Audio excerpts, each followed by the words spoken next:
Dans les archives poussiéreuses du diocèse de Strasbourg, un clerc découvrit une lettre qui ne devait jamais voir le jour. Écrite d'une main tremblante, elle contenait une phrase qui allait hanter les enquêteurs pendant des décennies. Les cris des enfants résonnent encore dans les caves de Courvoisier, mais personne ne viendra plus les chercher. Si cette histoire vous glace déjà le sang, n'oubliez pas de vous abonner à cette chaîne et dites-nous en commentaire de quelle ville vous nous écoutez ce soir. Car ce que vous allez entendre pourrait bien changer votre perception de la charité et de la philanthropie à jamais. L'Alsace du 19e siècle était une région en pleine mutation. Coincée entre les influences françaises et germaniques, cette terre fertile abritait de nombreuses familles nobles qui avaient survécu aux tourments de la Révolution en adaptant leur image. Parmi elles, les Courvoisiers s'étaient imposés comme des modèles de vertu chrétienne et d'engagement social. Leur domaine, situé dans une vallée isolée près de Célestas, s'étendait sur plusieurs centaines d'hectares. Le manoir principal, construit au XVIIe siècle, dominait un ensemble de bâtiments annexes, écuries, granges, ateliers et surtout, ce qu'ils appelaient pompeusement l'Institut de rédemption Saint-Michel. Cette institution, officiellement reconnue par les autorités locales, était censée accueillir de jeunes délinquants pour les remettre dans le droit chemin par le travail, la prière et l'éducation morale. Le patriarche, Édouard de Courvoisier, était un homme de 60 ans au regard perçant et aux manières raffinées. Ancien officier de l'Empire, il avait épousé la cause de la réhabilitation après avoir, disait-il, vu trop d'horreurs sur les champs de bataille. Sa femme, Marguerite, née de la Croix, descendait d'une lignée de banquiers lyonnais convertis à un catholicisme fervent. Ensemble, ils formaient un couple respectable aux yeux de la bonne société alsacienne. Leurs 3 fils, Henri, l'aîné de 35 ans, Paul, de 32 ans, et Augustin, le benjamin de 28 ans, partageaient l'engagement familial. Henri dirigeait les activités agricoles du domaine. Paul s'occupait de l'administration de l'Institut, et Augustin, ancien séminariste défroqué, servait d'aumônier et d'instructeur moral. L'histoire que nous nous apprêtons à révéler commença réellement un matin brumeux de novembre 1838. Ce jour-là, un marchand ambulant nommé Thomas Keller traversait la vallée lorsqu'il entendit des cris étranges provenant de l'Institut Saint-Michel. Intrigué, il s'approcha des bâtiments et aperçut par une fenêtre entr'ouverte du sous-sol une scène qui le marqua à vie. Dans une cave, voûtée, faiblement éclairée, une dizaine d'enfants et d'adolescents étaient enchaînés au mur. Leurs vêtements étaient en lambeaux. Leurs visages émaciaient, portant les traces de coups répétés. Au centre de la pièce, Paul de Courvoisier brandissait un fouet en cuir tressé, tandis qu'Augustin tenait un registre ouvert, notant méticuleusement quelque chose après chaque coup porté. Keller, glace et d'horreur, recula précipitamment. Mais dans sa fuite, il heurta une brouette qui bascula avec fracas. Les cris cessèrent immédiatement. Quelques instants plus tard, Henri de Courvoisier émergea du bâtiment, accompagné de 2 hommes en livrée, que Keller ne reconnut pas. Ils scrutèrent les environs avec attention, mais le marchand avait réussi à se dissimuler derrière un muret de pierre. Ce que Thomas Keller avait vu ce matin-là dépassait tout ce qu'il pouvait imaginer. Car l'Institut Saint-Michel n'était pas ce qu'il prétendait être. Derrière sa façade respectable se cachait un système d'une cruauté méthodique, où de jeunes âmes brisées servaient les intérêts inavouables d'une famille que rien n'arrêtait dans sa quête de pouvoir et de richesse. Dans les mois qui suivirent cette découverte macabre, Thomas Keller fut rongé par l'indécision. Que pouvait faire un simple marchand contre une famille aussi influente que les Courvoisiers? Qui le croirait? Et surtout, qui oserait enquêter sur des gens qui comptaient, parmi leurs relations, le sous-préfet? plusieurs magistrats et même l'évêque auxiliaire de Strasbourg. Pourtant, Keller ne pouvait oublier les visages terrifiés de ses enfants. Il commença discrètement à poser des questions lors de ses tournées dans les villages environnants. Ce qu'il découvrit le glaça davantage encore. Marie Hoffman, une veuve du village de Bernardvillers, lui raconta que son fils cadet, Louis, âgé de 14 ans, avait été emmené à l'Institut 6 mois plus tôt après avoir volé du pain. Monsieur Paul m'avait promis qu'il reviendrait pour les moissons, murmura-t-elle, les larmes aux yeux. Mais depuis, plus aucune nouvelle. Quand je vais au grille du domaine, les gardiens me disent qu'il a été transféré dans une autre institution, mais ils ne peuvent pas ils ne peuvent pas me dire laquelle. Le boulanger d'Orschweiler, Johann Weiss, avait une histoire similaire. Son neveu, un garçon de 16 ans surpris en train de braconner, avait été confié au courvoisier sur recommandation du juge de paix. Au début, nous recevions des lettres, expliquait Weiss, des lettres où il disait qu'il allait bien, qu'il apprenait un métier. Plus rien. Cela fait 8 mois maintenant. Plus troublant encore, Keller découvrit que plusieurs familles avaient reçu la visite d'hommes en noir qui leur proposaient d'emmener leurs enfants. C'est un moment difficile vers l'Institut.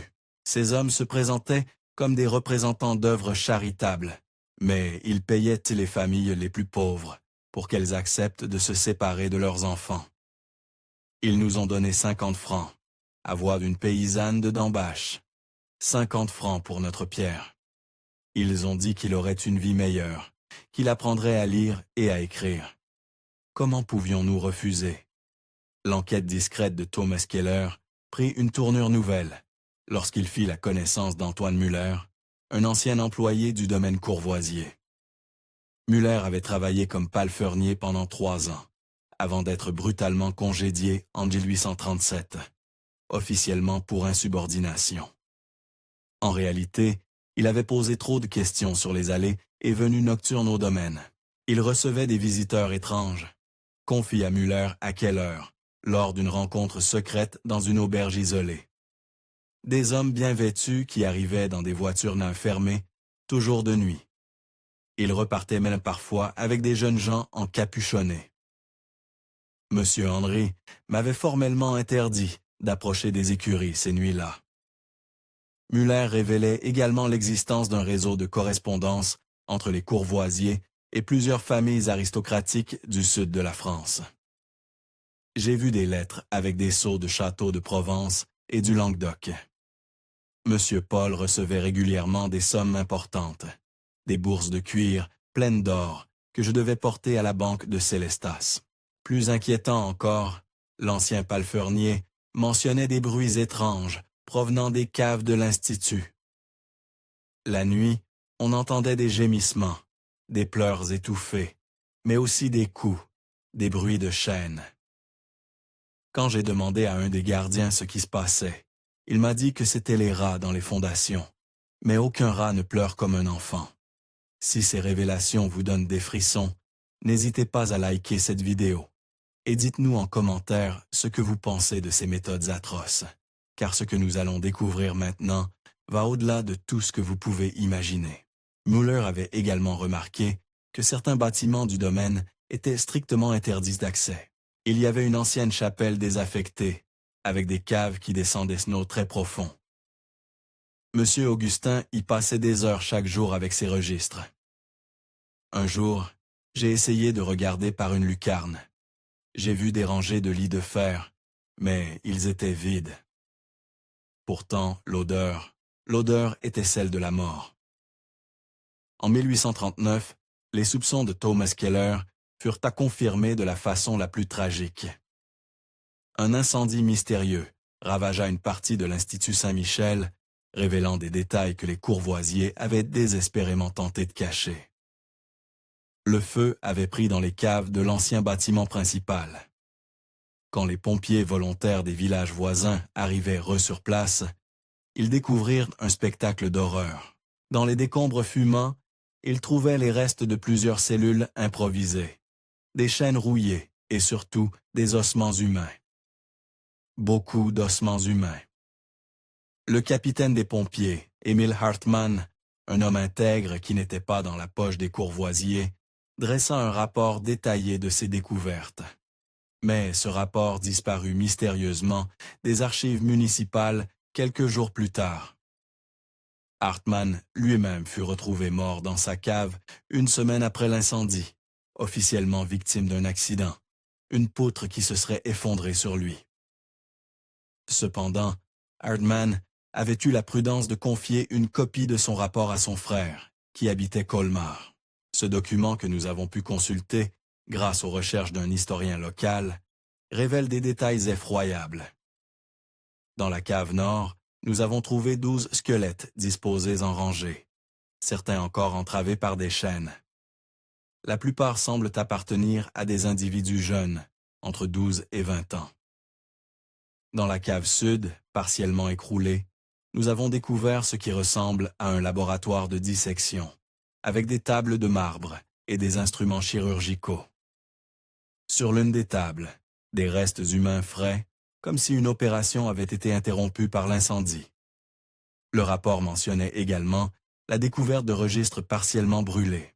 Dans les pages encore lisibles, Hartmann avait pu déchiffrer des listes de noms accompagnés de chiffres, des dates et des annotations en latin. Certaines entrées portèrent la mention « transfert réussi », d'autres « expiration prématurée » et les plus troublantes « préparation anatomique terminée ». Malgré tous les efforts des Courvoisier pour étouffer l'affaire, l'incendie avait éveillé des soupçons qu'il devenait difficile d'ignorer. Thomas Keller, enhardi par les découvertes de Hartmann, décida de prendre contact avec un magistrat de Strasbourg qu'il savait intègre, le procureur adjoint François Zimmermann. Zimmermann était un homme de la nouvelle génération, formé dans l'esprit des réformes judiciaires post-révolutionnaires. Il ne devait rien aux anciennes familles nobles et n'était pas intimidé par leur influence. Quand Kellora lui présenta ses témoignages et les copies du rapport Hartmann, le magistrat comprit immédiatement la gravité de la situation. L'enquête officieuse que mena Zimmermann révèle à l'ampleur véritable du système Courvoisier. En recoupant les témoignages des familles, les registres par Oatio et les archives judiciaires, il établit qu'au moins 80 enfants et adolescents avaient été confiés à l'Institut Saint-Michel depuis sa création en 1832. Parmi eux, seule une quinzaine avaient officiellement quitté l'établissement pour retourner dans leur famille ou être transférés ailleurs. Que s'était-il passé avec les 65 autres? Les recherches de Zimmermann l'amèrent à découvrir un réseau d'une sophistication terrifiante. Les Courvoisier entretenaient des correspondances régulières avec plusieurs familles aristocratiques du Midi, mais aussi avec des médecins et des anatomistes de grandes villes comme Lyon, Marseille et Toulouse. Ces lettres, codées en partie, faisaient son référence à des livraisons spéciales, des spécimens d'études et des services domestiques d'exception. Le procureur découvrit également que les Courvoisier avaient investi massivement dans des propriétés à travers la France. Comment une famille de petite noblesse alsacienne avait-elle pu acquérir tant de richesses? La réponse était glaçante. Ils vendaient des êtres humains. En 1841, l'enquête de Zimmermann connut un tournant décisif grâce au témoignage d'un médecin de Lyon, le docteur Alphonse Bertrand. Bertrand, rongé par le remords, se présenta spontanément aux autorités pour faire des révélations sur ses relations avec les Courvoisier. Depuis 1834, avoua-t-il dans sa déposition. Je recevais régulièrement des spécimens anatomiques de la part de Paul de Courvoisier. Ces corps étaient ceux de jeunes gens, toujours parfaitement conservés, souvent accompagnés de dossiers médicaux détaillés. Monsieur Paul prétendait qu'il s'agissait de pensionnaires de son institut morts de maladie ou d'accident. Le docteur Bertrand révéla que ces corps servaient aux recherches anatomiques de l'école de médecine de Lyon, mais aussi à l'enseignement privé qu'il dispensait à de riches étudiants. Chaque corps était payé 50 francs or, une somme considérable pour l'époque. Je n'ai jamais posé de questions sur la provenance exacte. Confessa Bertrand, je ne voulais pas savoir. Mais le médecin lyonnais n'était pas le seul client des Courvoisier. L'enquête révélait l'existence d'un véritable catalogue humain que la famille distribuait discrètement dans certains cercles. Ce catalogue proposait 3 types de services. Premier type, des adolescents robustes vendus comme domestiques à des familles aristocratiques isolées. Ces jeunes gens, coupés de leur famille et de leur région d'origine, devenaient de facto des esclaves. Ils n'avaient aucun recours légal et étaient entièrement à la merci de leur nouveau maître. Deuxième type, des enfants plus jeunes, destinés à des familles sans héritiers qui souhaitaient adopter discrètement. Ces adoptions illégales permettaient aux Courvoisiers de toucher des sommes importantes, tout en fournissant aux familles riches des héritiers dont l'origine ne pouvait être retracée. Troisième type, le plus abominable. Des corps frais pour les études anatomiques et les expérimentations médicales privées. Les Courvoisiers avaient dû développer une technique de conservation qui permettait de livrer des cadavres dans un état parfait à travers toute la France. En septembre 1842, fort des témoignages accumulés, le procureur Zimmermann obtint enfin un mandat de perquisition pour le domaine Courvoisier. L'opération fut menée avec la plus grande discrétion, à l'aube, avec l'appui de gendarmes venus de Metz pour éviter toute complicité locale. Ce que découvrirent les enquêteurs dépassa leurs pires craintes. Dans les caves de l'Institut, ils trouvèrent d'abord une véritable prison souterraine, 32 cellules individuelles, la plupart occupées par des jeunes gens dans un état de maigreur et de terreur extrême. Certains étaient enchaînés depuis si longtemps que les fers avaient entamé leur chair. D'autres présentaient des blessures manifestement causées par des tortures répétées. Mais la découverte la plus horrifiante attendait les gendarmes, dans l'ancienne chapelle désaffectée. Augustin de Courvoisier avait transformé ce lieu de culte en laboratoire d'expérimentation humaine. Des tables d'opération occupaient l'ancien chœur, entouré d'instruments chirurgicaux et de bocaux contenant des organes conservés dans l'alcool. Sur les murs, des diagrammes anatomiques annotés en latin, côtoyant des crucifix tordus dans des positions blasphématoires. Le plus atroce restait à venir. Dans la crypte de la chapelle, les gendarmes découvrirent une bibliothèque de registres méticuleusement tenue. Ces documents, rédigés de la main d'Augustin, détaillaient avec une précision scientifique les expériences menées sur les pensionnaires de l'Institut. Augustin avait développé une obsession pour ce qu'il appelait la géométrie de la souffrance. Il étudiait méthodiquement les réactions physiologiques et psychologiques de ses victimes à différents types de tortures. Ses notes, d'une froideur clinique, décrivaient comment la douleur se propageait dans le corps humain, comment l'esprit se brisait sous l'effet de traitements prolongés, comment optimiser la terreur pour obtenir une soumission totale. Vous croyez que nous avons atteint le fond de l'horreur?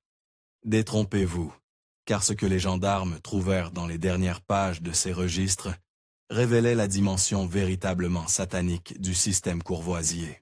Dans un coffre-fort dissimulé derrière l'autel profané, les enquêteurs découvrirent la correspondance secrète des Courvoisiers avec leurs clients. Ces lettres révélaient là l'existence d'un réseau international de familles nobles et bourgeoises qui partageant les mêmes perversions. Le château de Montclair en Provence, la demeure des Faucignes y Lucinge en Savoie, l'hôtel particulier des Roses en Chabot à Paris. Tous ces noms prestigieux figuraient dans les carnets de commandes des Courvoisiers. Ils ne se contentaient pas d'acheter des esclaves ou des corps pour l'anatomie. Ils commanditaient des expériences spécifiques sur des enfants vivants. Le marquis de Montclair, par exemple, payait une fortune pour recevoir des rapports détaillés sur les effets de différents poisons sur des organismes jeunes. La comtesse de Faucigny, Lucinge, finançait des recherches sur la résistance à la douleur chez les adolescents. Quant au duc de Rousse en Chabot, ses lettres révélaient une fascination morbide pour les déformations corporelles qu'il était possible d'infliger à des enfants en croissance. Mais le plus choquant était encore à venir. Au fond du coffre, les gendarmes trouvent un document qui glace à d'horreur, même les plus endurcis d'entre eux. Une liste de commandes en cours, datée de la semaine précédant la perquisition. Cette liste mentionnait la préparation de 12 enfants âgés de 8 à 15 ans pour livraison à diverses adresses en France et même à l'étranger. En face de chaque nom figuraient des spécifications précises. Sujet de sexe masculin, cheveux blonds, pour étude de vivisection, sujet de sexe féminin, résistance physique exceptionnelle pour expérience de privation sensorielle et autres abominations du même genre. La famille Courvoisier ne se contentait pas de vendre des êtres humains. Elle les préparait, les conditionnait, les formatait selon les désirs spécifiques de sa clientèle. Dans leur cave, ils avaient créé un véritable laboratoire de l'inhumain, où la science et la perversité se conjuguaient pour produire les pires atrocités. Face à l'ampleur des découvertes, les autorités ne purent plus étouffer l'affaire. Édouard et Marguerite de Courvoisier furent arrêtés en même temps que leurs 3 fils. Mais leur arrestation déclencha une série d'événements qui montraient dans la profondeur de leur réseau de complicité. Le sous-préfet démissionna du jour au lendemain et disparut mystérieusement, emportant avec lui plusieurs dossiers des archives départementales. 3 magistrats du tribunal de Sélestat demandèrent leur mutation dans d'autres régions. L'évêque auxiliaire de Strasbourg mourut subitement d'une crise cardiaque la veille de son interrogatoire, prévu par les enquêteurs. Mais les révélations les plus accablantes vinrent des pensionnaires libérés de l'Institut. Leurs témoignages, recueillis avec précaution par des médecins et des prêtres venus de Paris, révélèrent un système de conditionnement d'une sophistication terrifiante. Les Courvoisiers ne se contentèrent pas de torturer leurs victimes. Ils les dressaient, les modelaient psychologiquement pour en faire des êtres parfaitement soumis. Augustin avait développé des techniques de manipulation mentale qui brisaient toute volonté de résistance.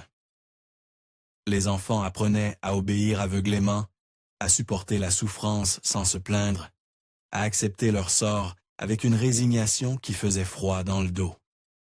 Certains pensionnaires, libérés après des années de captivité, ne savaient même plus qui ils étaient. Ils avaient oublié leur vrai nom, leur famille, leur vie d'avant. D'autres étaient devenus incapables de supporter la lumière du jour, habitués qu'ils étaient à vivre dans l'obscurité des caves. Quelques-uns ne parlaient plus, comme si leur esprit avait définitivement abandonné toute tentative de communication avec le monde extérieur. Le procès de la famille Courvoisier s'ouvrit en mars 1843 devant la cour d'assises du Bas-Rhin. Mais dès les premières audiences, il devint évident que toute la vérité ne serait jamais révélée. Des témoins clés disparurent mystérieusement avant de pouvoir déposer. Des pièces à conviction s'égarèrent dans les méandres de la justice. Des avocats influents, payés par des familles fortunées dont les noms figuraient dans les registres des Courvoisiers, multiplièrent les manœuvres dilatoires et les vices de procédure. Le procureur Zimmermann, qui avait mené l'enquête avec acharnement, fut dessaisi du dossier au profit d'un collègue plus expérimenté et manifestement plus conciliant. Les journaux, d'abord passionnés par cette affaire extraordinaire, reçurent des consignes strictes de modération dans leurs comptes rendus. Malgré tous ces obstacles, l'épreuve était trop accablante pour que les Courvoisiers échappent à toute condamnation. Édouard fut condamné à mort pour meurtre, avec préméditation et circonstances aggravantes. Marguerite écopa de 20 ans de travaux forcés pour complicité. Henri et Paul furent recondamnés respectivement à 15 et 12 ans de prison. Quant à Augustin, il fut déclaré irresponsable de ses actes et interné à vie dans un asile d'aliénés. Mais ces condamnations ne furent que la partie visible de l'iceberg, car le réseau révélé par l'affaire Courvoisier s'étendait bien au-delà de l'Alsace, touchant des familles influentes dans toute l'Europe. Pour éviter un scandale d'ampleur internationale, les autorités choisirent de limiter les poursuites aux seuls membres de la famille alsacienne. Édouard de Courvoisier fut guillotiné le 15 septembre 1843 sur la place Kléber à Strasbourg, devant une foule considérable. Ces derniers mots, rapportés par l'aumônier des prisons, furent « Nous n'étions que les serviteurs, les vrais maîtres sont toujours là ». Cette phrase énigmatique alimenta longtemps les spéculations sur l'existence d'une organisation plus vaste, dont les courvoisiers n'auraient tant été que les exécutants locaux. Mais aucune enquête complémentaire ne fut jamais ouverte pour explorer cette piste. Le domaine de la famille fut confisqué et vendu aux enchères. L'Institut Saint-Michel fut rasé, et la terre fut consacrée de nouveau par l'évêque de Strasbourg. Aujourd'hui, une paisible exploitation agricole occupe l'emplacement de ces bâtiments maudits. Rien n'indique plus l'horreur qui s'y déroula pendant plus d'une décennie. Mais si vous vous rendez dans cette vallée perdue de l'Alsace, si vous interrogez les anciens du pays, vous entendrez encore des histoires troublantes. Des enfants qui disparaissent parfois lors de promenades scolaires, retrouvés quelques heures plus tard dans un état de terreur inexplicable, incapables de dire où ils ont été. Des ouvriers agricoles qui refusent de travailler certaines parcelles, prétendant que la terre résonne encore sous leurs pas. Des chasseurs qui évitent soigneusement certains bosquets, affirmant y avoir entendu des pleurs d'enfants les nuits de brouillard. En 1867, soit 24 ans après l'exécution d'Édouard de Courvoisier, un événement étrange se produisit qui relança l'intérêt pour cette sombre affaire. Un jeune homme d'une trentaine d'années se présenta au presbytère de Sélestat, affirmant être Louis Hoffmann, le fils de la veuve Marie que nous avons évoqué au début de cette histoire. Or, Louis Hoffmann était officiellement mort à l'Institut Saint-Michel en 1838, selon les registres retrouvés lors de la perquisition. Le curé est troublé, fit appeler la vieille Marie Hoffmann, alors âgée de 70 ans. Quand elle vit le jeune homme, elle s'évanouit. En reprenant connaissance, elle jura que c'était bien son fils, malgré les années écoulées et les transformations physiques. Louis raconta une histoire invraisemblable. Selon lui, il avait été vendu par les Courvoisiers à une famille de Marseille, qu'il avait emmené en Algérie pour travailler dans ses propriétés coloniales. Il avait vécu en esclavage pendant près de 30 ans avant de réussir à s'échapper et à retourner en France. Sa famille d'adoption marseillaise existait bel et bien. Les registres commerciaux en attestaient. Mais elle niait catégoriquement avoir jamais possédé des esclaves ou avoir eu le moindre rapport avec les Courvoisiers. L'affaire fit grand bruit localement. Mais les autorités préférèrent déclasser le dossier sans suite. Officiellement, l'homme était un mythomane qui avait usurpé l'identité du fils Hoffmann après avoir entendu parler de l'affaire Courvoisier. Officieusement, de nombreuses personnes se demandèrent si Louis n'était pas la preuve vivante que le réseau criminel avait survécu à la condamnation de ses dirigeants alsaciens. Louis Hoffmann vécut encore 15 ans à Sélestat, entretenu par sa mère jusqu'à la mort de celle-ci. Il était devenu un homme étrange, aux manières raffinées, qui détonnait avec ses origines paysannes. Il parlait couramment l'arabe et maîtrisait plusieurs dialectes africains. Mais surtout, il portait sur le dos des cicatrices géométriques que personne ne puisse jamais expliquer.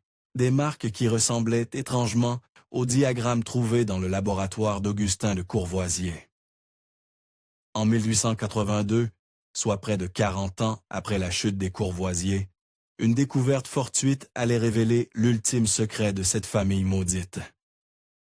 Des ouvriers chargés de rénover l'ancienne banque de Sélestat tombèrent sur une cache murée contenant des documents que Paul de Courvoisier y avait dissimulés avant son arrestation. Ces papiers révélaient l'existence d'un 5e membre de la famille, une sœur cadette, Célestine de Courvoisier, dont l'existence avait été soigneusement effacée de tous les registres officiels. Célestine n'était pas une complice occasionnelle. Elle était l'architecte véritable du système. Ancienne novice, défroquée d'un couvent de Clarisse, elle possédait une connaissance approfondie de l'anatomie humaine et des techniques de conditionnement psychologique développées dans certains ordres monastiques. Mais le plus troublant dans ces documents était la mention d'un projet de continuation. Célestine avait prévu la chute possible de l'Institut Saint-Michel et avait organisé la dispersion de leurs protégés dans d'autres institutions à travers l'Europe. Elle avait créé un réseau de fausses orphelinats, de pensionnats religieux détournés de leur mission et même d'hôpitaux psychiatriques où continuaient leurs expérimentations. Une lettre de Célestine à un correspondant mystérieux datée de 1841, soit 1 an avant les arrestations, était particulièrement glaçante. Le travail de notre famille en Alsace touche à sa fin, mais les semences ont été plantées ailleurs. Nos méthodes seront préservées, nos recherches se poursuivront. Ce que nous avons appris sur la malléabilité de l'âme humaine ne doit pas mourir avec nous. Cette Célestine de Courvoisier n'avait jamais été arrêtée, car officiellement elle n'existait pas. Les autorités découvrirent qu'elle avait utilisé une dizaine d'identités différentes, de faisant passer tantôt pour une religieuse, tantôt pour une gouvernante, parfois pour une sage-femme ou une infirmière. Elle se déplaçait constamment, ne restant jamais plus de 2 ans au même endroit. La police retrouve à sa trace dans plusieurs villes de France et d'Europe. Toulouse, en 1835, où elle avait dirigé un pensionnat pour jeunes filles difficiles. Gênes, en 1838, comme infirmière-chef dans un hôpital pour enfants abandonnés. Prague, en 1840, où elle avait fondé un mystérieux institut de correction morale avant de disparaître du jour au lendemain. Partout où elle était passée, les témoignages concordaient, des enfants qui disparaissaient, des méthodes éducatives d'une sévérité extrême, des connexions troubles avec des familles fortunées. Mais à chaque fois, quand les soupçons commençaient à naître, Célestine s'évanouissait, laissant derrière elle des institutions fermées précipitamment et des registres inexplicablement détruits. Le dernier témoignage, fiable la concernant, datait de 1845 à Naples, où elle dirigeait un hospice pour orphelins de la peste. Des rumeurs persistantes la situaient ensuite en Amérique du Sud, puis en Amérique du Nord, toujours dans le même type d'institution caritative. Mais aucune preuve formelle ne put jamais être établie. Ce qui rendait la fuite de Célestine encore plus préoccupante, c'était la nature de son héritage. Les documents trouvés dans la cache révélaient qu'elle avait systématiquement formé des disciples dans chaque institution qu'elle dirigeait. Ces hommes et femmes, soigneusement sélectionnés pour leur absence de scrupules et leur intelligence, avaient été initiés aux méthodes Courvoisier. Ils formaient une sorte de confrérie secrète, liée par des serments de sang et des rituels empruntés aux plus sombres traditions ésotériques. Leur mission était de perpétuer l'œuvre de la famille, de préserver et développer les techniques de conditionnement humain, et surtout, de maintenir actif le réseau de familles fortunées, prêtes à payer pour leurs services inavouables. Un nom revenait constamment dans les correspondances de Célestine, celui du Maître suprême, une figure mystérieuse qui semblait coordonner l'ensemble du réseau depuis l'ombre. Ce personnage, dont l'identité réelle ne fut jamais établie, était décrit comme un homme d'une intelligence exceptionnelle et d'une cruauté raffinée, qui avait fait de l'étude de la souffrance humaine une science exacte. Les lettres suggéraient que ce maître suprême était peut-être un ancien membre de l'Inquisition espagnole, reconverti dans des activités plus lucratives après la suppression de cette institution.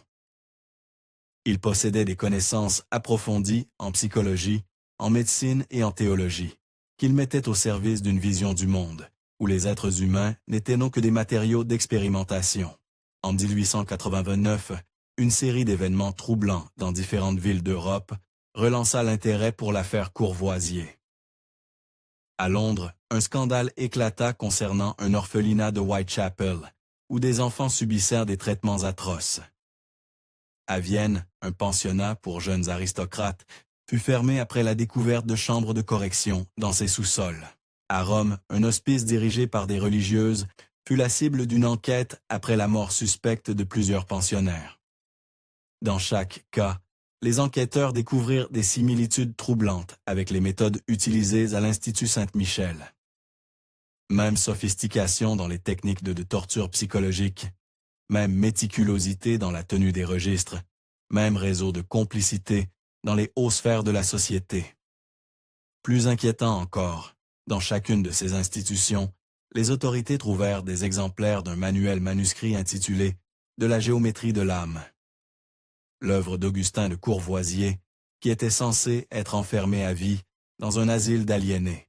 Comment ces textes avaient-ils pu circuler? Augustin était-il vraiment fou ou avait-il simulé la démence pour échapper à l'exécution? Une enquête discrète révéla qu'Augustin de Courvoisier était effectivement mort dans son asile en 1851, mais pas avant d'avoir formé plusieurs disciples parmi le personnel médical. Ces hommes avaient copié et diffusé ses écrits, créant une véritable école de pensée autour de ses théories sur la manipulation mentale. En 1893, 50 ans exactement après l'exécution d'Édouard de Courvoisier, un événement extraordinaire se produisit qui donna une dimension nouvelle à toute cette affaire. Un vieil homme se présenta au commissariat de Strasbourg, affirmant avoir des révélations capitales sur la famille Courvoisier. Cet homme se nommait Gabriel Weiss. Il était le petit-fils du boulanger Johann Weiss, dont nous avons parlé plus tôt. Gabriel avait consacré sa vie à rechercher la vérité sur le sort de son grand-oncle. Le jeune homme disparut à l'Institut Saint-Michel. Ses recherches l'avaient amené à travers toute l'Europe, sur les traces du réseau Courvoisier. Ce que Gabriel révéla aux policiers dépassait tout ce que l'enquête officielle avait pu découvrir. Il avait retrouvé des survivants, des hommes et des femmes âgés, qui avaient été des pensionnaires de diverses institutions dirigées par les disciples de Célestine de Courvoisier. Leurs témoignages convergeaient vers une réalité effroyable. Le réseau n'avait jamais cessé d'exister. « Ils sont partout », murmura Gabriel aux enquêteurs, dans les orphelinats, les hôpitaux, les pensionnaires religieux. Ils ont appris à se cacher, à paraître respectables. Mais ils continuent. Ils expérimentent toujours sur les enfants. Ils les vendent toujours à leurs clients fortunés. L'affaire Courvoisier n'était que la partie visible d'un iceberg qui ne fond jamais. Gabriel avait même retrouvé la trace de Célestine de Courvoisier. Selon ses informations, elle était morte en 1878 à Buenos Aires sous l'identité de sœur Marguerite del Rosario, directrice d'un couvent pour enfants abandonnés. Mais avant de mourir, elle avait transmis la direction de son réseau à un successeur qu'elle avait formé pendant des années. Un homme que les documents appelaient seulement l'héritier. L'enquête ouverte suite aux révélations de Gabriel Weiss fut discrètement étouffée au bout de quelques mois. Officiellement, les autorités conclurent que les témoignages étaient invérifiables et que Gabriel Weiss souffrait d'une obsession maladive qui l'avait conduit à voir des complots partout. Mais Gabriel ne se découragea pas. Il continua ses recherches jusqu'à sa mort en 1921, accumulant des preuves, des témoignages, des documents. À sa mort, ses héritiers trouvèrent dans sa maison plus de 3000 pages de notes, de croquis, de correspondances, qui dressaient un portrait terrifiant de la persistance du réseau Courvoisier à travers l'Europe et au-delà. Ces documents furent remis à un historien de l'Université de Strasbourg, le professeur Heinrich Müller, qui entreprit de les étudier systématiquement. Ce que découvrit Müller le convainquit que Gabriel Weiss avait dit la vérité. Le réseau existait toujours, adapté aux réalités du XXe siècle naissant, mais fondamentalement inchangé dans ses méthodes et ses objectifs. Müller commença à rédiger un livre révélant l'ensemble de ses découvertes, mais il mourut subitement d'une crise cardiaque en 1923, avant d'avoir terminé son travail. Son manuscrit disparut mystérieusement de son bureau le lendemain de ses obsèques. Les notes de Gabriel Weiss s'évanouirent également, comme si elles n'avaient jamais existé. Aujourd'hui, plus de 160 ans après l'exécution d'Édouard de Courvoisier, l'affaire de l'Institut Saint-Michel reste officiellement classée.